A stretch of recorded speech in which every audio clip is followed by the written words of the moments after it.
Hello everyone, thank you very much for joining me. In case you didn't know, my name's Todd Bryson. I'm an Akashic Records practitioner. I have a lot of Akashic Records services listed on my website, so if that's something that interests you, go ahead and have a look. As an old soul, I know that there's probably a mountain that you're climbing, and I would love to put an hour of my time aside to climb that mountain with you, or demolish it altogether. Either way is good with me. So I know that a lot of you have been really put through the ringer, energy wise, as we've ushered in this new year. So I'm no different on my end. I'm going through a lot of highs and lows. I'm going through a lot of emotional triggers. Usually I'm able to stay on top of those pretty well, but at times those things are going to get the best of anybody. And it's important right now that we don't judge ourselves for having an off day. It's important that we don't judge ourselves for having a day where we don't feel the motivation or the inspiration.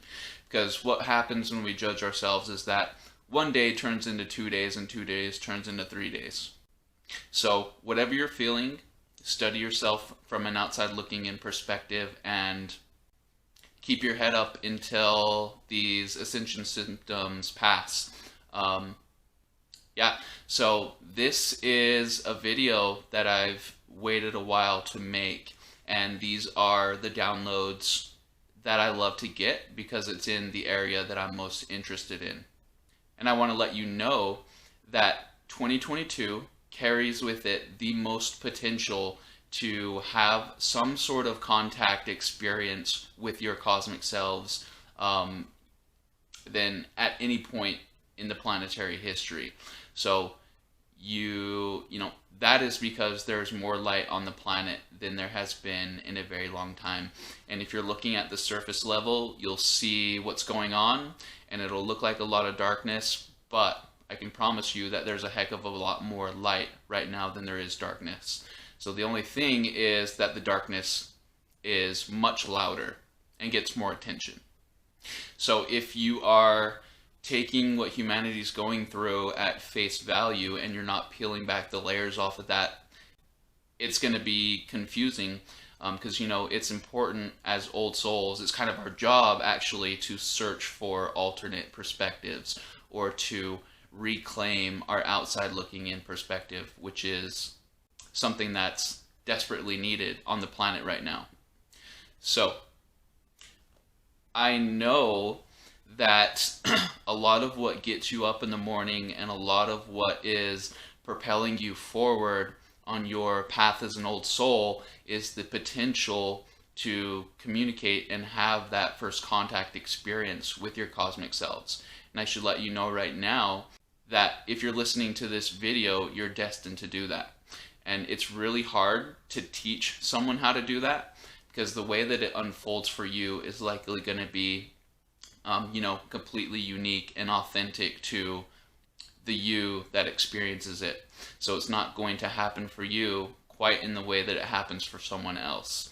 And what you're doing in learning and listening to others' experiences is you're kind of collecting information on what it might be like. But you should know it's going to be a little bit different for you, just like my experience was very different from what I had heard of before. And the idea of ETs and all of that good stuff being out in the galaxy and understanding and learning that the true state of the universe is that it's very busy, that there's a lot going on, and it's not this vacuum chamber that we find ourselves in. The involvement and the participation by sources outside of this place is enormous. The involvement of your cosmic selves in your daily reality is enormous. You have to understand that from the day that you're born, you carry with you the potential in every moment that you exist to have a contact experience or to have a breakthrough where something comes through so clearly that it registers in your system as being a higher perspective or a perspective that is different from the linear perspective that you're walking around and working with most of the time. So just like The guides, the angelic guides, are always calling your name and are always broadcasting an invitation to you. Your cosmic selves are doing the same thing. And when you awaken, it's your job to peel back and dissolve the layers of density that are clogging up your broadcast system from receiving that signal. And as you move along, that signal gets clearer and clearer and clearer until one day, you find the exact right station and the feed becomes clear. So they are always broadcasting to you the frequency that you need to tune yourself to in order to connect with them. And that is the calling that you're hearing in your system that's driving you and motivating you to pursue something different than, what everyone else's experience has been. You are divinely encoded to pursue that and to be interested in pursuing that. And a lot of times, this is the case for me, we go through the motions in the ascension process, slowly building and building, and then we get to the point where we do meet those cosmic selves, and then we learn how involved in our process that they've been the entire time. And then you'll remember little experiences that you have throughout your journey that maybe would be considered paranormal or highly strange. And then you meet those cosmic selves, and then they reveal to you all that they've helped you come into alignment with during your time here. But you should know there is a different value to building a relationship with the cosmic selves than there is to building a relationship with your guidance system, who are just versions of you who have split themselves from the soul to participate in this reality on whatever level of involvement you give them permission to access. But in my experience, the way that the cosmic selves come through communication-wise is very different from what it feels like and what the sensation is when the guides are trying to get your attention. So the guides are more willing to let things play out than the cosmic selves are. And it's an interesting dynamic. It's almost as if the cosmic selves, having some level of relative experience to our own, are more willing to interject when they see the opportunity, or they're more willing to come forward with a teaching lesson or a teaching experience than the guides are. And in my experience, it's much easier to unpack and translate communication coming from the cosmic selves. Depending on the source as well, will determine how easy or how hard that is. So what you're doing is you're recalibrating your system to be responsive and cohesive to their energy. And that way you can collaborate and co-create this reality with a multitude of different perspectives that have a lot of value. So for some of you, that contact experience is going to be through the Akashic records. For some of you, that contact experience is going to be through an apparition suddenly becoming clearer and presenting itself to you in your front room. For some of you, it will be a disclosure of a craft in the sky or something of that nature. And by the way, if you're in dream time, you should look up in the sky. And oftentimes your cosmic selves will see that as an opportunity to put on a show for you that normally in this reality they wouldn't be able to.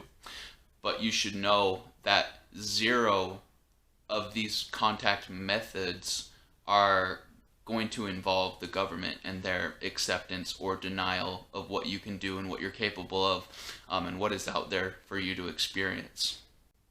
So over the next few years, you're going to see a lot of effort to control that narrative around our cosmic friends and what they're doing in the galaxy and what their level of participation is, both in the entire scale of human consciousness or, your own personal situation and circumstance.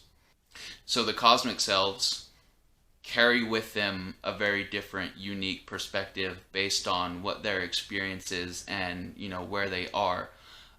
It's an experiencing aspect of you. So it's a version of you, another place and time in a quantum state, who has the same soul as you, who's just functioning in a different suit. So remember that you're a multidimensional being, and keep that in the forefront of your mind always.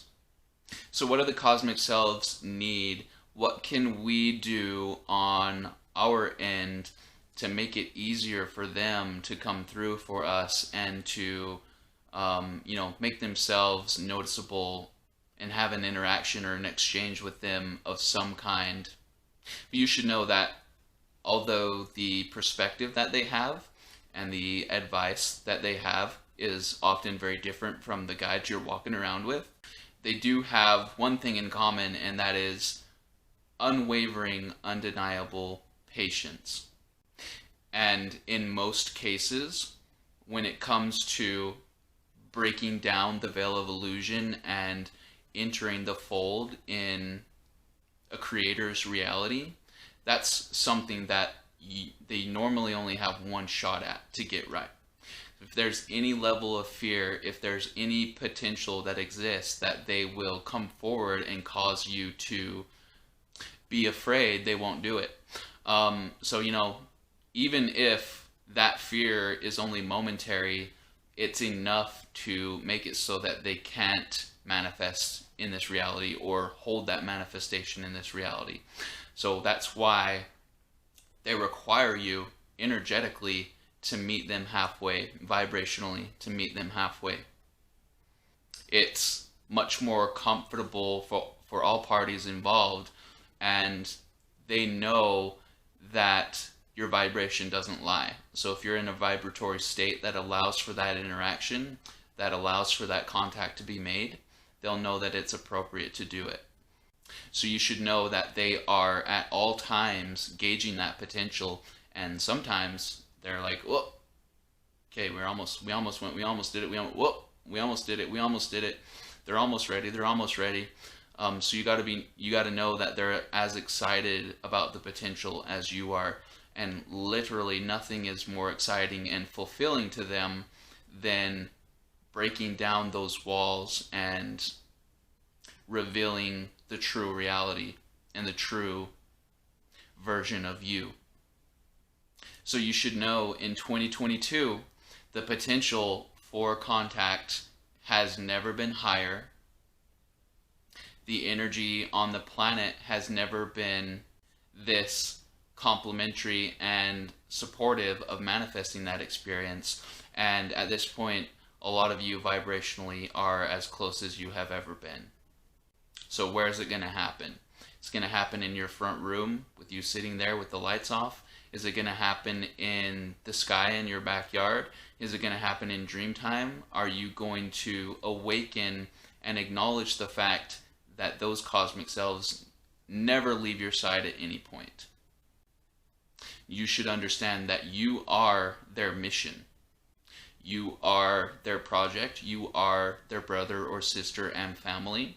And there's nothing that they wouldn't do to support you in your path here, dealing with all these trials, dealing with all these errors and discouragements, and then, rebuilding yourself from the ground up over and over again. You are their top priority, and nothing takes pertinence over supporting humanity at the same time. So I don't talk a lot about my early days in my awakening. In fact, I don't think I've really told the story for a very long time, if at all. But when I first woke up, it was the idea and possibility of ETs in the galaxy that really got me excited. And I began going out every night, looking in the sky, and, not expecting an ET to show up or a ship to show up. Those kinds of things were so far out of the realm of possibility that they weren't even in consideration.